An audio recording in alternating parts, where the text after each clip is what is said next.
قرآن حکیم فرقان مجید کو سن رہے ہیں اور ہر روز ہمیں قرآن کریم فرقان مجید کے علوم اور اس کے معارف کی تعلیم بھی اللہ تعالیٰ کی طرف سے ہمیں یہ حاصل کرنے کا موقع مل رہا ہے۔ اللہ ہمیں دین کو سمجھنے کی توفیق عطا فرمائے۔ حضرات محترم، قصص القرآن میں قصہ حضرت سیدنا آدم علیہ نبینا علیہ الصلاۃ والسلام پر ہماری گفتگو کا سلسلہ جاری ہے۔ آدم علیہ نبینا علیہ الصلاۃ والسلام کو جب آپ سے بھول ہوئی اور شجر ممنوعہ سے جب آپ نے کھایا، اس حوالے سے مفسرین نے لکھا ہے کہ اس شجر ممنوعہ سے سب سے پہلے دانہ حضرت حوا نے کھایا، پھر آپ نے ان سے کہا کہ آپ بھی کھائیں، تو پھر انہوں نے کھایا۔ پھر اس طریقے سے اللہ رب العالمین نے انہیں زمین پر اترنے کا حکم دیا، اور یہ بھی میں نے آپ کی خدمت میں پیش کیا تھا کہ آدم علیہ السلام کی اس بھول کے اور یہ وسوسہ ڈالنے کے لیے جو شیطان نے حربہ استعمال کیا کہ وہ سانپ کے ذریعے جنت میں داخل ہوا، اور سانپ کی جو حیت تھی، یہ اس کی باقاعدہ 4 ٹانگیں ہوتی تھیں، اونٹ کی مانند اس کا جسم ہوتا تھا، تو اس کی اس خطا کے اوپر اللہ کی طرف سے اس پر عذاب نازل ہوا۔ پھر اللہ تعالیٰ قرآن میں اس منظر کو بیان کرتا ہے، سورۃ البقرہ کے اندر آیت نمبر 36 کے اندر اللہ رب العالمین نے سورہ بقرہ میں ارشاد فرمایا، اہبطوا بعضکم لبعض عدو۔ اللہ تعالیٰ نے پھر سانپ کو، حضرت آدم علیہ السلام کو اور شیطان کو خطاب کر کے کہا کہ تم میری جنت سے زمین پر اتر جاؤ۔ کیا فرمایا؟ کہ جنت سے زمین پر اتر جاؤ۔ بعضکم لبعض عدو، آج کے بعد تم سارے ایک دوسرے کے دشمن ہوں گے۔ تم میں سے ایک سانپ بھی انسان کا دشمن ہے اور انسان سانپ کا دشمن ہے۔ اس لیے حدیث کے اندر آیا کہ اگر تمہیں سانپ راستے میں مل جائے تو اس کو مار دو۔ کیا کر دو؟ اور ایک روایت کے اندر آیا کہ جس بندے نے پہلی ضرب کے اندر، اگر آپ کو اس راستے میں سانپ مل گیا اور کسی نے اس کو پہلی ضرب کے اندر اس سانپ کو مار دیا، تو روایت کے اندر آیا کہ اللہ اس کی بخشش کر دیتا ہے۔ اسی طرح چھپکلی کے بارے میں، ایک چھپکلی کی بہت ساری اقسام ہیں، اور چھپکلی کی ایک قسم وہ ہے کہ جب حضرت آدم علیہ نبینا، جب حضرت ابراہیم علیہ السلام کو آگ میں ڈالا جا رہا تھا، تو جب ابراہیم علیہ السلام کو آگ میں ڈالا جا رہا تھا تو اس آگ کو دہکانے کے لیے چھپکلی تھی، یہ بھی ابلیس کے ساتھ آ کر وہاں پھونکے مارتے تھے کہ یہ آگے ذرا رکھ جائے۔ تو اس کے بارے میں نبی پاک صلی اللہ علیہ وسلم نے فرمایا کہ اس پر بھی اللہ کی طرف سے عتاب نازل ہوا، اور حضور نے فرمایا کہ اگر تمہیں چھپکلی نظر آ جائے تو اس کے سر میں ضرب مار کے، جو بندہ ایک ضرب میں اس کو مارے گا، سرکار نے فرمایا کہ خدا اس کی بخشش کر دے گا۔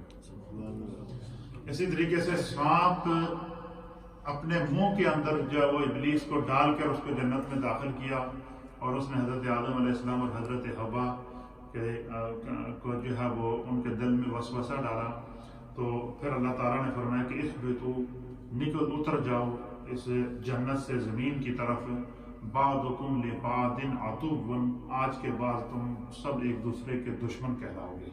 وَلَكُمْ فِي الْأَرْضِ مُسْتَقَرٌّ وَمَتَاعٌ إِلَىٰ حِينٍ، فرمایا کہ تم ایک دوسرے کے دشمن رہو گے، اب تمہارا زمین میں ہی ٹھکانہ ہے اور فائدہ اٹھانا ہے وقت مقررہ تک، یعنی اب تم زمین پر ہی رہو گے۔ اب اس کے اوپر مفسرین اور محدثین نے لکھا ہے کہ حضرت آدم علیہ السلام جنت میں کتنا عرصہ رہے، تو صاحب تفسیر کبیر علامہ فخر الدین رازی رحمۃ اللہ علیہ نے اور اسی طریقے سے علامہ جلال الدین سیوطی رحمۃ اللہ علیہ نے، علامہ فخر الدین رازی نے تفسیر کبیر کے اندر، اور علامہ جلال الدین سیوطی رحمۃ اللہ علیہ نے تفسیر در منصور کے اندر آپ نے لکھا ہے کہ حضرت آدم علیہ السلام جنت میں 415 سال رہے. کتنے؟ 415 سال کے بعد پھر آپ سے یہ بھول ہوئی اور آپ زمین پر اترے. تو پھر جو ہے وہ جب زمین پر اترے تو کہاں پر اترے، اس روایت کو بھی جو ہے وہ تاریخ الکامل کے اندر بیان کیا گیا ہے. علامہ ابن عساکر نے تاریخ دمشق کے اندر بھی اس کو بیان کیا ہے. علامہ ابن کثیر نے بھی اس کو جو ہے وہ تاریخ ابن کثیر کے اندر بیان فرمایا ہے. اور مولا کائنات حضرت علی المرتضیٰ رضی اللہ تعالیٰ عنہ سے حدیث کے راوی ہیں، اور حضرت ابن عباس رضی اللہ تعالیٰ عنہ نے بھی اس کو بیان کیا ہے. حضرت قتادہ نے بھی اس حدیث کو بیان کیا ہے. حضرت ابو العالیہ نے بھی اس حدیث کو بیان فرمایا ہے کہ نبی اکرم صلی اللہ علیہ وسلم نے فرمایا کہ حضرت آدم علیہ السلام کو اللہ تعالیٰ نے ہندوستان سرا اندیب، اس جگہ کا نام ہے جس پہاڑ پر حضرت آدم علیہ السلام اترے ہیں، وہ پہاڑ کیا تھا؟ سرا اندیب. یہ سری لنکا کے اندر، آج کل جو اس وقت تو ایک ہی پورا ہند کہلاتا تھا، تو اس کے بعد جب زمینیں تقسیم ہوئی، ملک تقسیم ہوئے، تو اس ہند سے پھر اس ہند سے پھر ہندوستان بنا، اس ہند سے پاکستان بنا، اس ہند سے سری لنکا بنا، اسی ہند سے یہ افغانستان بنا، اسی ہند سے جو ہے وہ سینٹرل ایشیا کے اندر بشمول چائنا، یہ جتنی ریاستیں موجود ہیں، یہ سارے کا سارا پہلے ایک ہی اس سارے کا نام ہند تھا. کیا نام تھا؟ ہند تھا. اور کمال کی بات یہ ہے کہ یہ جو ہندوستان کی اور پاکستان کی اور یہ جو ہند کی سرزمین ہے، یہ اس کو بڑی تاریخی حیثیت حاصل ہے. یعنی سب سے پہلے انسانیت کا قدم اگر زمین کے اوپر حضرت آدم علیہ السلام کا لگا تو یہ سینٹرل ایشیا کے اندر لگا. یہ تاریخ یہ بھی یاد رہنی چاہیے بحیثیت مسلمان کہ ہندوستان کے اندر جو ہے وہ سرا اندیب کے اندر پہاڑ تھا، اس پہاڑ کے اوپر آپ کو اتارا گیا. اسی طریقے سے حضرت حوا کو اللہ تعالیٰ نے جدہ میں اتارا، اور پھر حضرت آدم علیہ السلام حضرت حوا کی جستجو میں تلاش کرتے کرتے نکلے. اور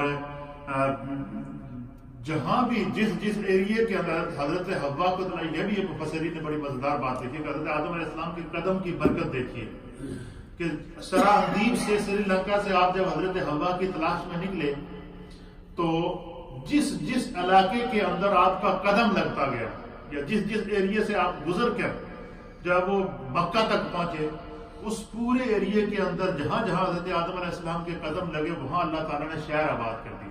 سبحان اللہ. آئیے پوری دنیا کے اندر جہاں پورے روئے زمین کے اوپر حضرت آدم علیہ السلام گھومتے رہے، اور یہ ایک دن نہیں 2 دن کی بات نہیں ہے، روایت کے اندر ہے کہ 300 سال تک حضرت آدم علیہ السلام روتے رہے، گڑ گڑاتے رہے، آہوزاری کرتے رہے، توبہ کرتے رہے، اپنی اس بھول کے اوپر شرمندگی کا اظہار کرتے رہے، آنسو بہاتے رہے، اور جو ہے وہ اللہ سے دعا کرتے رہے، اور چلتے رہے. جس علاقے کے اندر آپ نے سٹے کیا یا جس علاقے سے آپ گزرے ہیں، خدا نے قدم آدم علیہ السلام کی برکت سے وہاں پر ان کی اولاد کا مسکن بنا دیا، وہاں پر شہر آباد کر دیے، اور روئے زمین پر آج انسان موجود ہے، سارے کے سارے اولاد آدم ہیں، اور ان تمام جگہوں کے اوپر، ان تمام شہروں کے اوپر حضرت آدم علیہ السلام کے قدم لگے ہیں. یعنی پورے روئے زمین کو آپ گھومے ہیں. اور قرآن حکیم فرقان مجید اس منظر کو بھی بیان کرتا ہے. اس کے اوپر جو وہ میں آگے بیان کروں گا. کہتے ہیں کہ جو ہے وہ جہاں جہاں آپ کا قدم مبارک لگتا گیا وہاں پر بستی آباد ہو گئی، وہاں پر آبادیاں آ گئی، وہاں پر اللہ تعالیٰ نے انسانیت کو جو ہے وہ اس کا مسکن بنا دیا.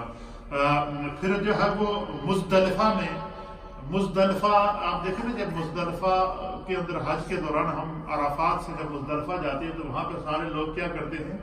قیام کرتے ہیں.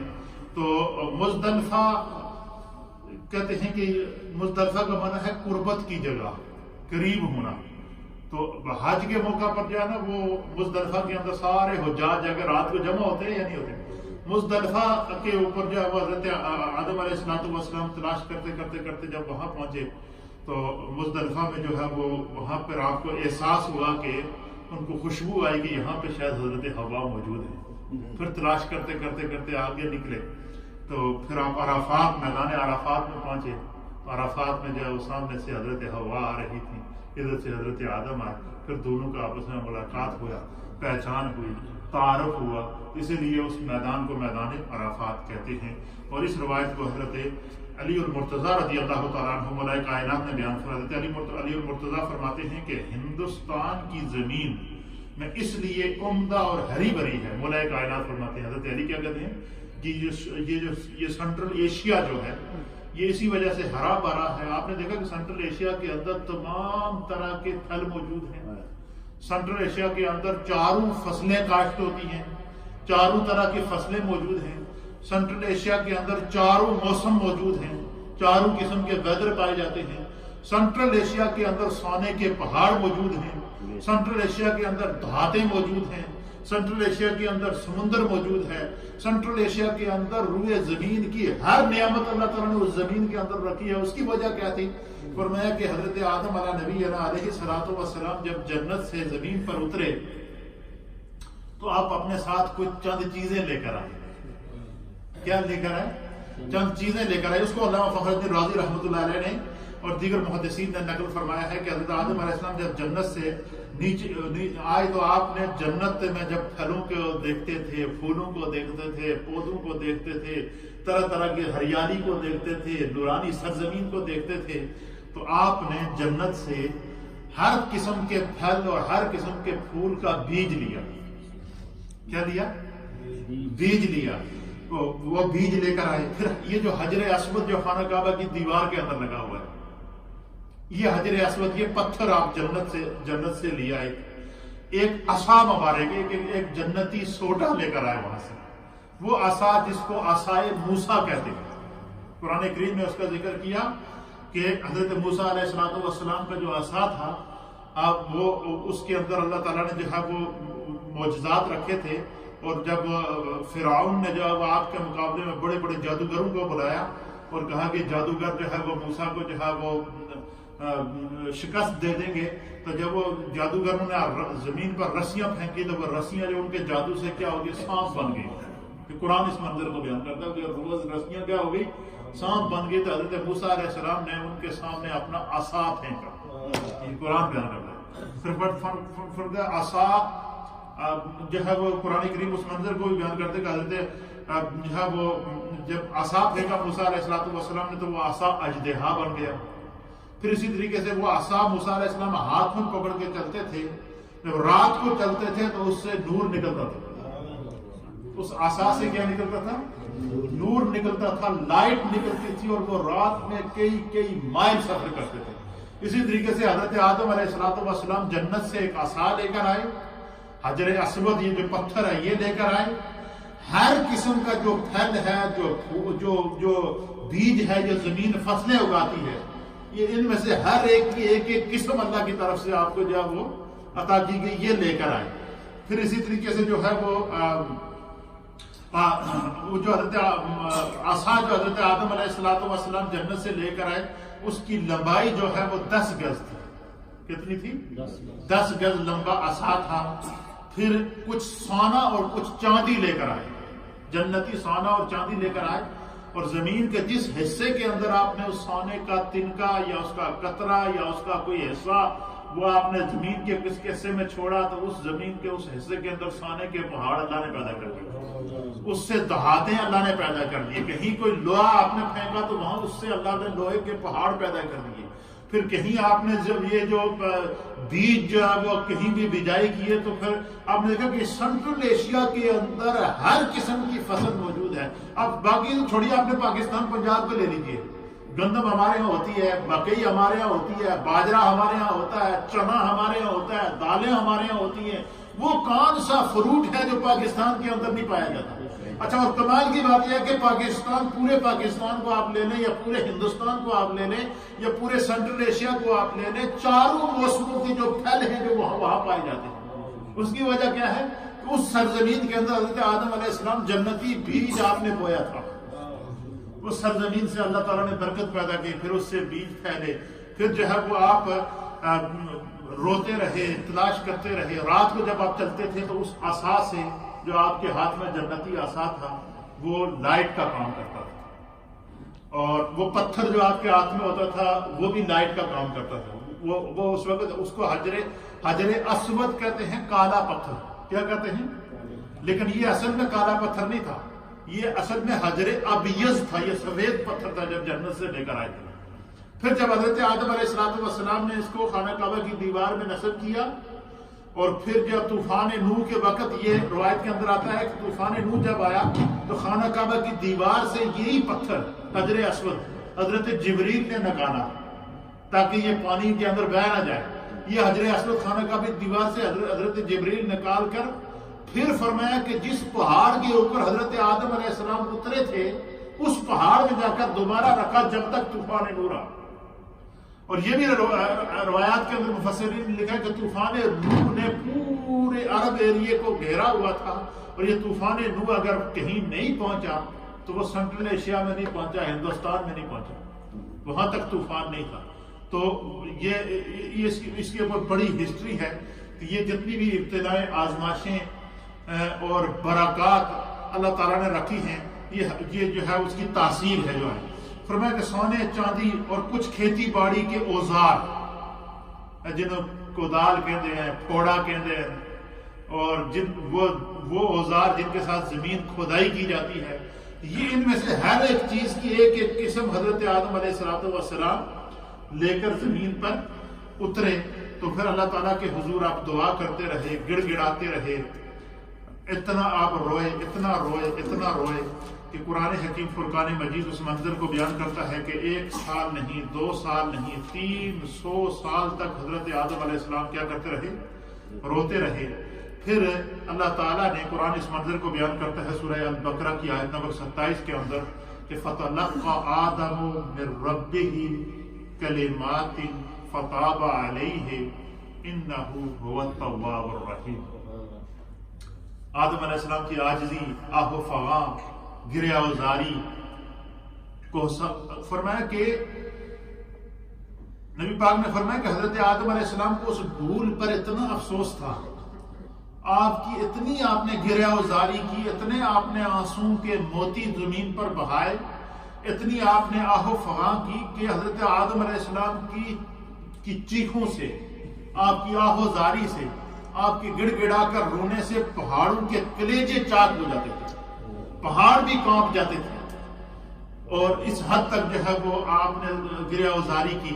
پر اللہ تعالیٰ کو حضرت آدم علیہ السلام کی وہ عاجزی وہ اتنی پسند آئی کہ قرآن کہتا ہے کہ فَتَلَقَّى آدَمُ، پھر کچھ کلمات حضرت آدم علیہ السلام غور و فکر کرتے رہے نا کہ میں کون سا کلمہ ادا کروں تو میرا رب مجھ سے راضی ہو جائے، میں کون سی ادا کروں تو میرا رب مجھ سے راضی ہو جائے.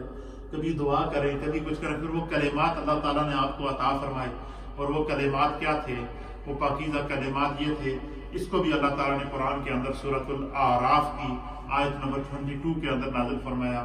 وہ دعا جو ہر وقت حضرت آدم علیہ السلام مانگتے تھے، وہ دعا کیا تھی؟ ربنا ظلمنا انفسنا وان لم تغفر لنا وترحمنا لنکونن من الخاسرین. پھر ایک وقت ایسا آیا، حضرت ابن مسعود رضی اللہ تعالیٰ عنہ بیان کرتے ہیں کہ اللہ تعالیٰ کو سب سے پسندیدہ کلام جو حضرت آدم علیہ السلام نے اس وقت کہا تھا، اور جس کی بنا پر اللہ تعالیٰ نے آپ کی بھول کو معاف کیا، وہ کلمات جو اللہ نے سب سے زیادہ پسند کیے، وہ کون سے کلمات تھے؟ وہ یہ تھے: سبحانک اللہم و بحمدک و تبارک اسمک و تعالی جدک ولا الہ الا انت ظلمت نفسی فاغفر لی انہ لا یغفر الذنوب الا انت. یہ جو ہم سنا نماز کے اندر سبحانک اللہم و بحمدک پڑھتے ہیں، یہ کلمات حضرت آدم علیہ السلام زبان سے اکثر دہرایا کرتے تھے، اکثر پڑھا کرتے تھے. یہ کلام اللہ کو بہت پسند تھا. اور پھر آپ نے نبی پاک صلی اللہ علیہ وسلم کی اللہ کی بارگاہ کے اندر جو ہے وہ عرض کیا کہ میں محمد عربی کا وسیلہ پیش کرتا ہوں. تو حضور علیہ السلام کے وسیلے سے اللہ تعالیٰ نے آپ کی مغفرت عامہ کا اعلان فرمایا. زمین کے اوپر پھر اللہ تعالیٰ نے جب توبہ بھی قبول ہو گئی، مغفرت عامہ کا اعلان بھی ہو گیا، اللہ کی طرف سے رضاعت بھی مل گئی، پھر جب حضرت آدم علیہ السلام و حضرت حوا کی ملاقات ہوتی ہے، پھر اس کے اوپر مفسرین نے لکھا ہے کہ وہ چند چیزیں تھیں جن کی جو حضرت آدم علیہ السلام کی نجات کا سبب بنی، اور وہ چند چیزیں تھیں جو شیطان کی ہلاکت کا سبب بنی۔ فرمایا کہ بحیثیت ہیومن، بحیثیت انسان ہمیں وہ یاد رکھنی چاہیے، تاکہ جو ہے نا وہ انسان جب بھی کوئی کام کرے تو اس کے پیش نظر یہ بات ہو۔ کہتے ہیں کہ سب سے پہلی بات جس کی وجہ سے حضرت آدم علیہ السلام کو اللہ کی بارگاہ میں قرب بھی ملا، معافی بھی ملی، مغفرت عامہ کا اعلان بھی ہوا، اور اللہ تعالیٰ آپ سے راضی بھی ہوا، سب سے پہلی بات یہ تھی کہ حضرت آدم علیہ السلام نے ہر لمحہ جب بھی دعا کی تو کہا کہ یا اللہ، میں اپنی اس بھول کا اعتراف کرتا ہوں، میں اپنی اس غلطی کا اعتراف کرتا ہوں، یہ مجھ سے یہ بھول ہوئی ہے اور میں اس کا اعتراف کرتا ہوں، میں اس کا اعتراف کرتا ہوں، میں اس کا اعتراف کرتا ہوں۔ تو علماء نے لکھا کہ جب بھی انسان سے کوئی غلطی ہو جائے، جب بھی انسان سے کوئی گناہ ہو جائے تو اس کو فوراً اللہ کی بارگاہ میں اس کا اعتراف کر کے معافی مانگنی چاہیے۔ خداوند قدرت غفور الرحیم ہے، فوراً معاف کر دے۔ نمبر 2 کیا تھی حضرت آدم علیہ السلام کی کیفیت جس کے اوپر اللہ تعالیٰ نے آپ کو معافی عطا فرمائی کہ انہیں اپنی بھول کے اوپر ندامت تھی، پریشانی تھی۔ آپ مجھے بتائیں کہ حضرت آدم علیہ السلام سے صرف بھول ہوئی ہے، کیا ہوئی ہے؟ قرآن کہتا ہے فَنَسِيَا، پس آدم بھول گئے، لم نجد لہو عزما، آدم علیہ السلام کو بھول کا کوئی ارادہ نہیں تھا، بغیر ارادے سے آپ کی بھول ہوئی ہے۔ صرف بھول ہونے پر حضرت آدم علیہ السلام ہمیشہ پریشان رہتے تھے، شرمندہ رہتے تھے، ندامت رہتی تھی، آپ کے اوپر ندامت کے اثرات رہتے تھے، ہر لمحہ روتے رہتے تھے، گڑ گڑاتے رہتے تھے۔ آپ مجھے بتائیں کہ آج ہم میں سے ہر انسان جو سر سے پاؤں تک ہم گناہوں میں ڈوبے ہوئے ہیں، کبھی ہماری آنکھ سے آنسو آئے؟ ہمارے دل کتنے سخت ہو گئے ہیں، ہمیں کیوں احساس نہیں ہوتا؟ تو پتہ چلا کہ قرآن ہمیں اس طرف تعلیم دے رہا ہے کہ اگر ہم چاہیں کہ ہمارا رب ہم سے راضی ہو جائے، اگر ہم چاہیں کہ اللہ کی رحمت ہمیں گھیرے رکھے، تو جب بھی انسان سے کوئی گناہ ہو، گر گڑا کر، آنسو بہا کر اپنے رب کی بارگاہ میں اپنے جرم کا اعتراف کرے۔ اللہ تعالیٰ غفور الرحیم ہے، بڑے سے بڑے جرم کو معاف کرتے ہیں۔ فرمایا کہ آپ کو اپنی اس بھول پر ہمیشہ ندامت رہتی تھی، تو اس سے ہمیں کیا سبق ملا کہ جب کوئی گناہ ہو جائے تو اس پر شرمندہ ہونا چاہیے، اس پر ڈٹائی نہیں کرنی چاہیے، اس پہ ڈٹنا نہیں چاہیے۔ یہ قرآن کا اصول ہے۔ تیسری چیز کیا تھی؟ فرمایا کہ اپنے آپ کو اس پر ملامت کرنا۔ حضرت آدم علیہ السلام اپنے آپ کو ہمیشہ اس پر ملامت کرتے تھے کہ مجھ سے یہ بہت بڑی بھول ہوئی ہے، مجھ سے بہت بڑی بھول ہوئی ہے۔ تو انسان سے کوئی گناہ ہو جائے تو اس کو اپنے آپ کو ملامت کرنی چاہیے کہ بھائی یہ میرے نفس نے مجھ سے یہ گناہ کرایا ہے۔ اپنے آپ کو شرمندگی کے اندر ڈالنا چاہیے۔ جب یہ احساس ہمارے اندر پیدا ہو جائے گا تو خدا کی رحمت ہمیں ہمیشہ گھیرے کے رکھے گی۔ اور چوتھی چیز کیا تھی؟ چوتھی یہ تھی کہ حضرت آدم علیہ السلام ہر وقت توبہ کرتے تھے، استغفار کرتے تھے، اللہ کی بارگاہ میں استغفر اللہ ربی من کل ذنب کہتے تھے۔ پھر پانچویں چیز کیا تھی؟ فرمایا کہ رحمت الہیہ پر آس کبھی ان کی نہیں ٹوٹی، ہمیشہ اللہ سے رحمت کی آس لگائے رکھی کہ میرے سے غلطی بھول ہوئی ہے، مجھ سے اجتہادی خطا ہوئی ہے، مجھ سے بھول ہوئی ہے، لیکن اللہ تو بہت رحیم ہے، خدا تو مجھے حق کبھی نہ کبھی معاف کرے گا۔ اللہ سے کبھی آس نہیں توڑی انہوں نے ہمیشہ۔ اب اس کے اوپر علماء نے ایک بڑی مزیدار بات لکھی ہے جو آپ سنیں گے تو آپ کا ایمان تازہ ہو جائے گا۔ علماء نے لکھا ہے کہ کیا وجہ ہے؟ آدم علیہ السلام تو اللہ کے نبی تھے، کیا آدم علیہ السلام کی دعا میں کوئی کمی تھی کہ آپ کو 300 سال تک رونا پڑا؟ کیا وجہ تھی کہ 300 سال تک آپ دعائیں مانگتے رہے، گڑ گڑاتے رہے، روتے رہے، آنسو بہاتے رہے؟ اس کی کیا وجہ تھی؟ فرمایا کہ اصل میں یہ وجہ نہیں تھی کہ آدم علیہ السلام کی دعا میں کوئی کمی تھی۔ اصل میں جو آدم علیہ السلام کا انداز عجز و نیاز تھا، جو آدم علیہ السلام کی عاجزی تھی، اور جو گڑ گڑا کے اپنے رب کے حضور جو ہے وہ نیاز پیش کرنا تھا، اپنے رب کے حضور دعائیں مانگنی تھی، آدم علیہ السلام کا یہ انداز اللہ کو اتنا محبوب تھا، اتنا محبوب تھا، خدا چاہتا تھا کہ میرا آدم اسی طرح نیاز کرتا رہے اور میں رب ہو کر اس پر اسی طرح ناز کرتا رہا۔ فرمایا یہ وحی پر محبوب کے درمیان ناز اور نیاز کا راز تھا، اور اللہ کو حضرت آدم علیہ السلام کی عاجزی پسند تھی۔ اس لیے علماء نے لکھا ہے کہ جب انسان آدھی رات کو اٹھ کر گڑ گڑا کر، اپنے آنسو بہا کر، اپنے سر کو جھکا کر اپنے رب کی بارگاہ میں عاجزی اور کا اظہار کرتا ہے، اور پھر یہاں تک محدثین نے لکھا کہ جب انسان اللہ کی عبادت کرتا ہے تو عبادت کے لیے ہم سیدھا کھڑے ہوتے ہیں، پھر کیا ہوتا ہے اس عبادت کے اندر جب لطف آتا ہے، سکون آتا ہے، انسان اللہ کی عبادت کے اندر جب اپنے آپ کو بالکل غرق کر لیتا ہے تو پھر کیا ہوتا ہے اس کے اندر، اس سکون کے اندر پھر اس کے اندر عاجزی آتی ہے تو کھڑے کھڑے کھڑے کھڑے پھر کیا ہوتا ہے وہ جھکنا شروع ہو جاتا ہے۔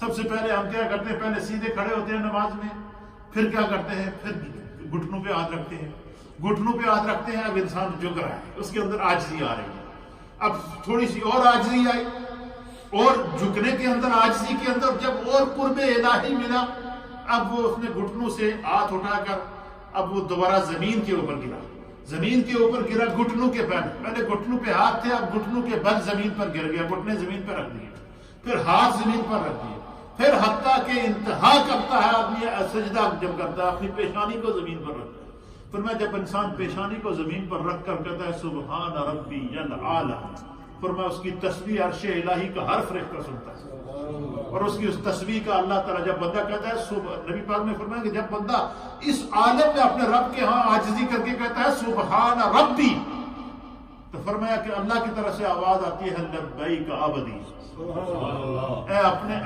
عاجزی اور انکساری کرتے ہوئے اپنے رب کی پاکی بیان کرنے والے میرے بندے بول، تیرا رب حاضر ہے، تو کیا چاہیے تیرا رب تجھے عطا کرے۔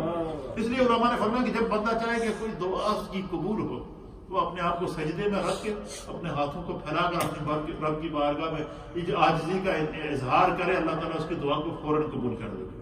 فرمایا یہ وہ 5 چیزیں تھیں جس کی بنا پر حضرت آدم علیہ السلام کی توبہ قبول ہوئی، اللہ کی رضا آپ کو نصیب ہوئی، اللہ کا قرب آپ کو نصیب ہوا۔ وہ 5 چیزیں کیا تھی، یہ یاد رکھنے کی ہیں، یہ ہم میں سے ہر ایک کے لیے ہے۔ وہ کیا ہے کہ اپنی غلطی کا اعتراف کرنا، اپنے گناہ کا اعتراف کرنا، اپنی ندامت کا اظہار کرنا اللہ کی بارگاہ میں، پھر اسی طریقے سے جو ہے وہ اپنے آپ کو ملامت کرنا، پھر کیا ہے توبہ کرنا، پھر اللہ کی رحمت سے امید لگائے رکھنا، نا امید نہ ہونا۔ اس لیے فرمایا کہ لا تقنطوا من رحمت اللہ، کہ تم اللہ کی رحمت سے کبھی بھی نا امید نہ ہو۔ اسی طریقے سے فرمایا کہ 5 چیزیں وہ تھیں جو شیطان کی تباہی کا سبب بنی۔ وہ کیا کیا تھی؟ پہلی بات یہ تھی کہ اس نے اپنے جرم کو تسلیم نہیں کیا، اللہ نے فرمایا کہ سجدہ کر، نہیں کیا۔ جو فرمایا کہ جو بندہ اپنے جرم کو تسلیم نہیں کرتا، یہ طریقہ شیطانی ہے، یہ انسانی طریقہ نہیں ہے۔ فرمایا کہ دوسری چیز کیا تھی کہ حضرت آدم علیہ السلام تو اپنی اس بھول پر آپ نادم ہوئے، شرمندہ ہوئے، لیکن شیطان کو آج تک ندامت نہیں ہوئی۔ فرمایا کہ جو بندہ غلطی کر کے اس پر ڈٹ جاتا ہے، یہ طریقہ آدم نہیں ہے، طریقہ شیطان ہے۔ اس سے ہمیشہ بچنا چاہیے ہمیں، قصہ آدم سے ہم میں سے ہر ایک کو اس میں سے یہ سبق ملتا ہے۔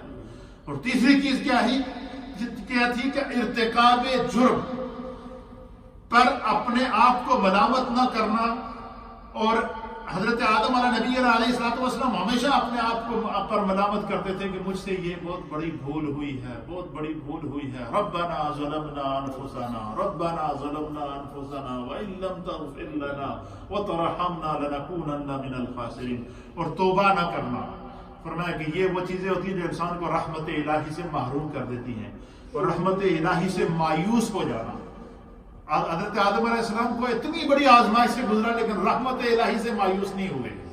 اتنی بڑی آزمائش سے گزرے، 300 سال تک روتے رہے، اتنی بڑی آزمائش سے گزرے، لیکن اللہ کی رحمت سے مایوس نہیں ہوئے۔ اسی لیے حضور علیہ السلام نے فرمایا کہ جب بھی تم دعا کرو تو یہ نہ کہو کہ میں دعا کر کر کے تھک گیا ہوں، میری دعا قبول نہیں ہوگی۔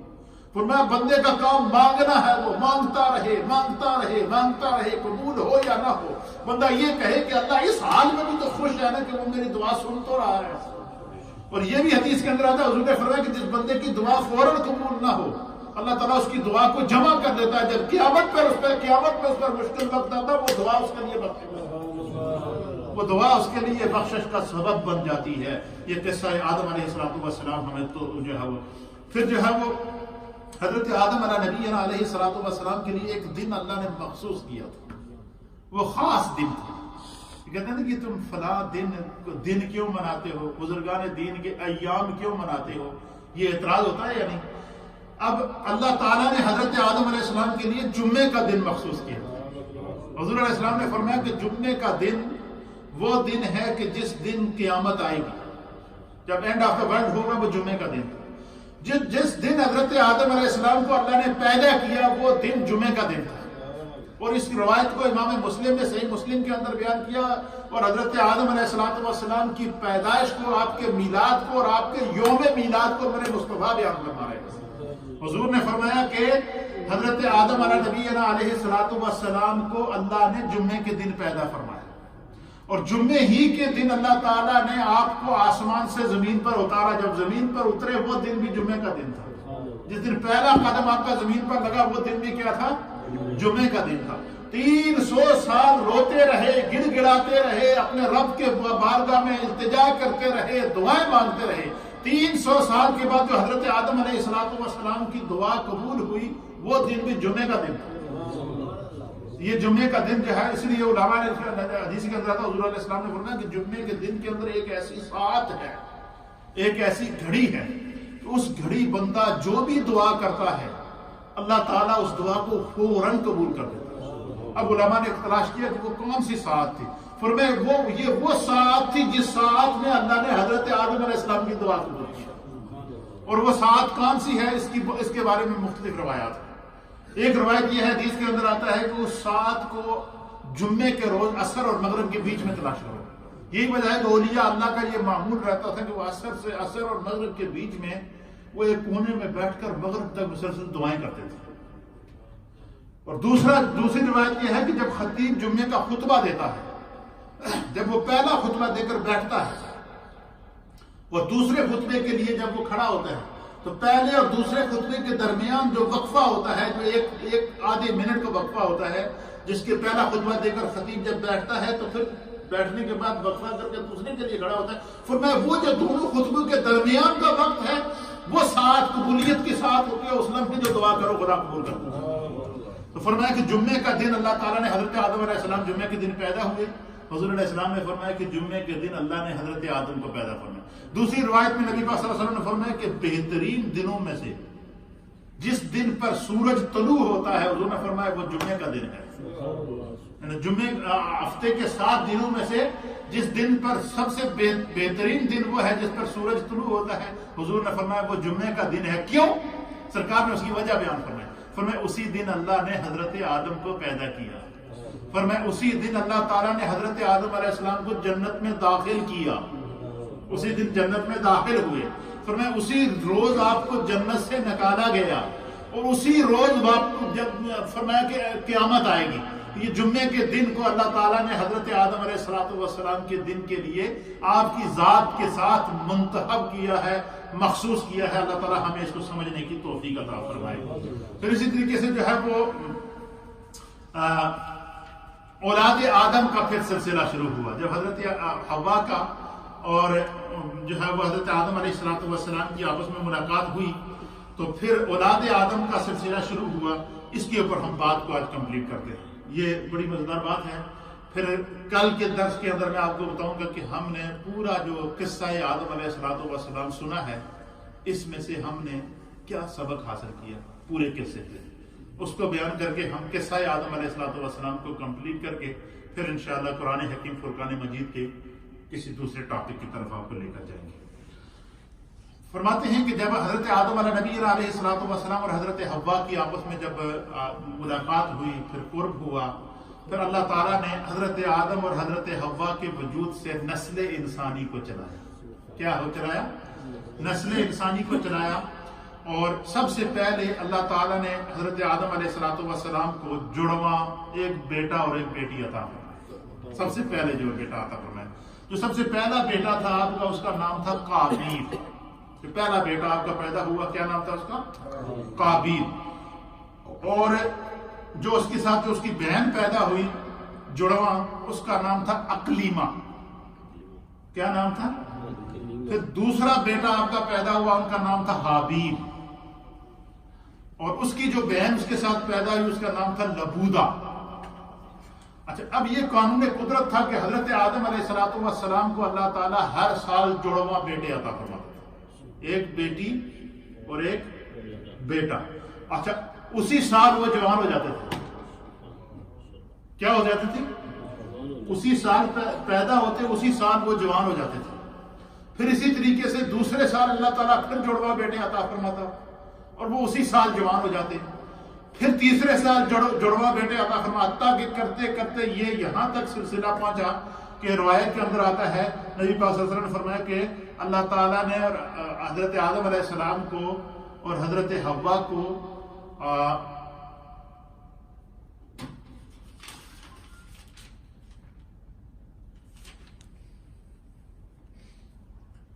آپ کو اللہ تعالیٰ نے 40 جو ہے وہ بچیاں عطا فرمائے. کتنی؟ 20 جوڑے آپ کو عطا فرمائے. 20 مرتبہ اللہ تعالیٰ نے حضرت حوا کو جوڑواں اولاد عطا فرمائے، 20 مرتبہ.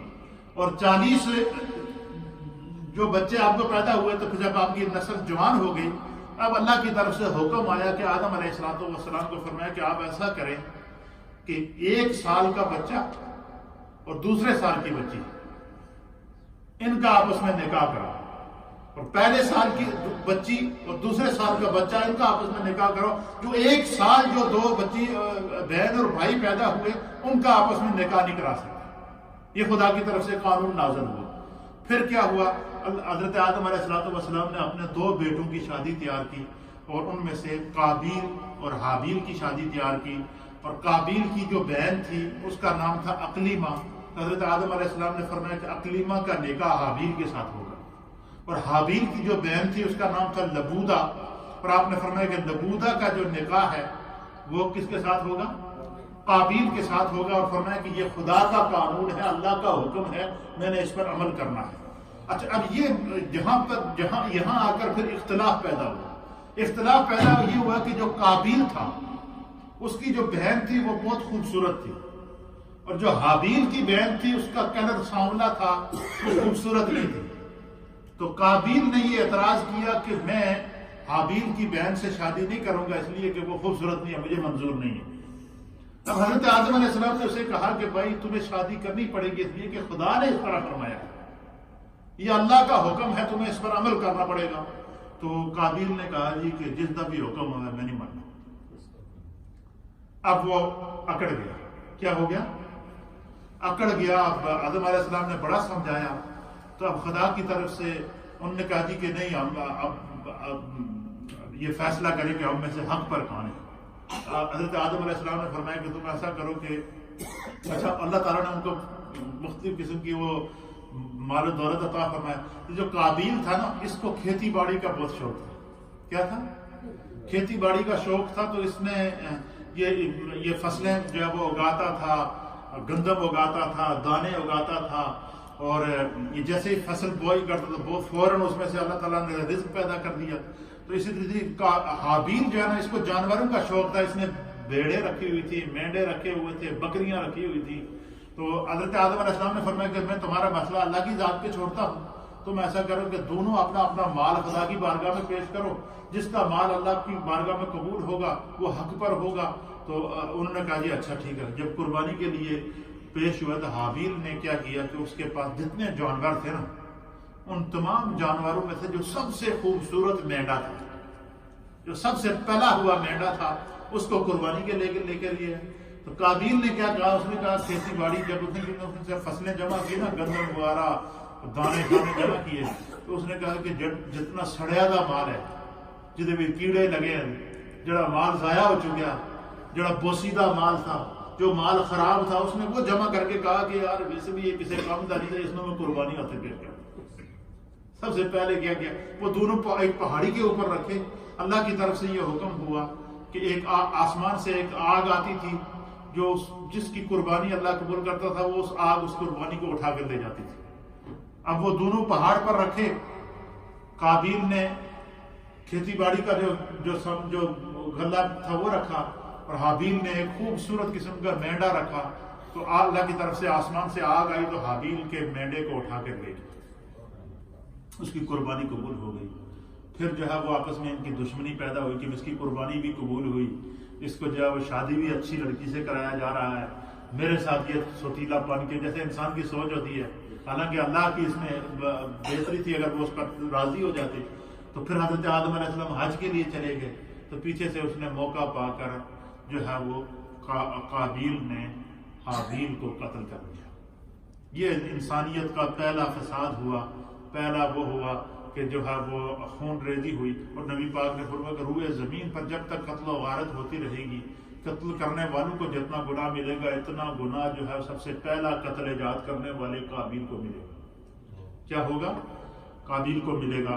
تو پھر جو ہے وہ حضرت آدم علیہ السلام کو، اس کے اوپر بڑی لمبی داستان ہے، پھر وہ اس کو اٹھا کر کندھے کے اوپر بوری میں بند کر کے حابیل کو پھر رہا ہے، اس کو سمجھ نہیں آ رہی کہ میرے ہاتھ سے، اچھا جب آپس میں جھگڑا ہوا نا تو اسے سمجھ نہیں آ رہی تو میں کیا کروں، تو کہتے شیطان اس کے سامنے آیا، قابیل کے سامنے، اور اس نے کہا کہ تم جو ہے نا پتھر مارو اس کے سر میں۔ جب آپس میں لڑے تو پھر کیا ہوا، پھر اس کو پھر بھی سمجھ نہیں آئی، پھر شیطان نے 2 پرندے لائے، ان پرندوں کو پہاڑ کے اوپر رکھا، ایک پتھر لے کر ایک پتھر ایک کے سر کے اوپر مارا۔ جب شیطان کا یہ عمل قابیل نے دیکھا تو اس نے پتھر اٹھا کر حابیل کے سر میں مارا، تو آپ کو جو ہے وہ شہید کر دیا گیا۔ پھر ان کو جو ہے حضرت حابیل کو وہ اٹھا کر بوری میں بند کر کے اٹھا کر پھرتا رہا کئی سال تک، جب تک حضرت آدم علیہ السلام حج سے واپس آتے، پھرتا رہا، نہیں سمجھ آئی کیا کرے۔ پھر کوہ اللہ نے زمین پر بھیجا، 2 کوے آپس میں لڑے، ایک کوے نے دوسرے کو مارا، پھر دوسرے کوے نے اپنی چونچ کے ساتھ زمین کو کھودا، زمین کو کھودنے کے بعد گڑھا بنایا، اور گڑھا بنانے کے بعد جو کوہ مر چکا تھا اس کو زمین میں ڈال کر اس کے اوپر مٹی دی۔ پھر جب قابیل کے ذہن میں آیا کہ بھائی یہ جو میں اس کو اتنے سالوں سے اٹھا کر پھر رہا ہوں، میں اس کو زمین میں دفن کر دوں، پھر آپ کو اس طرح دفن کیا گیا۔ پھر یہاں سے یہ سلسلہ چلا اور آگے نسل انسانی پھیلی۔ حضرت آدم علیہ السلام، یہاں پر ہم بات کو ختم کرتے ہیں کہ حضرت آدم علیہ السلام حابیل کے قتل کے بعد بہت پریشان رہتے تھے، بڑے پریشان ہوئے۔ تو پھر آپ کا جو 40 بچوں کے بعد پھر اللہ تعالیٰ نے آپ کو صرف ایک بیٹا عطا فرمایا۔ کیا عطا فرمایا؟ وہ جڑواں اولاد نہیں تھی، وہ ایک بیٹا تھا، اور اس بیٹے کا نام، پھر آپ نے اللہ کی بارگاہ میں دعا کی حضرت آدم علیہ السلام نے کہ اللہ میں کمزور ہو گیا ہوں، اب بوڑھا ہو گیا ہوں، ضعیف ہو گیا ہوں، تو میری اولاد میں سے کوئی ایسا بیٹا مجھے عطا فرما کہ یہ جو تو نے مجھے جو ہے وہ نبوت کی ذمہ داری دی ہے، اور یہ جو تو نے انسانیت کی رشد و ہدایت پر مجھے فائز کیا ہے، میں اپنے کسی بیٹے کو یہ سپرد کر دوں۔ تو فرمایا کہ آپ کی 40ویں نسل میں سے پھر اللہ نے آپ کو ایک بیٹا عطا فرمایا، وہ جڑواں نہیں تھا، وہ اکیلا بیٹا تھا، اور اللہ کی طرف سے پیغام آیا کہ یہ اللہ نے تمہیں حابیل کا بدل عطا فرمایا۔ کیا فرمایا؟ وہ جو بیٹا اکیلا اللہ نے آپ کو پیدا فرمایا وہ حضرت شیس علیہ السلام تھے، اللہ کے نبی۔ 40 میں حضرت آدم علیہ السلام کی نسل میں سے 41 میں جو بیٹے تھے وہ حضرت شیس علیہ السلام تھے، جن کو جو ہے وہ حضرت آدم علیہ السلام کے وصال کے بعد جو ہے وہ یہ نبی مقرر ہوئے۔ پھر جو ہے وہ آگے ان سے اولاد چلی، پھر حضرت شیس علیہ السلام کی اولاد میں سے اللہ تعالیٰ نے حضرت نوح علیہ السلام کو پیدا فرمایا۔ اس طرح انبیاء کی نسلیں بھی چلتی رہی۔ یہ آج کا قصہ آدم علیہ السلام کے چند پہلو تھے۔ اب قصہ آدم علیہ السلام سے ہم نے کیا سبق سیکھا ہے، یہ ہمارا کل کا درس ہوگا پورے قصے سے، کہ اس میں سے ہم نے سبق کیا سیکھا ہے، اور بحیثیت مسلمان، بحیثیت انسان ہمیں اس سے کیا عبرت حاصل کرنی چاہیے، اس کو میں کل کے درس میں بیان کروں گا۔ پھر اس کے بعد انشاءاللہ العزیز مختصر حالات ہوں گے حضرت شیس علیہ السلام کے، اور پھر اس کے بعد تفصیلی حالات زندگی بیان کروں گا حضرت نوح علیہ السلام۔ اللہ ہمیں دین کو سمجھنے کی توفیق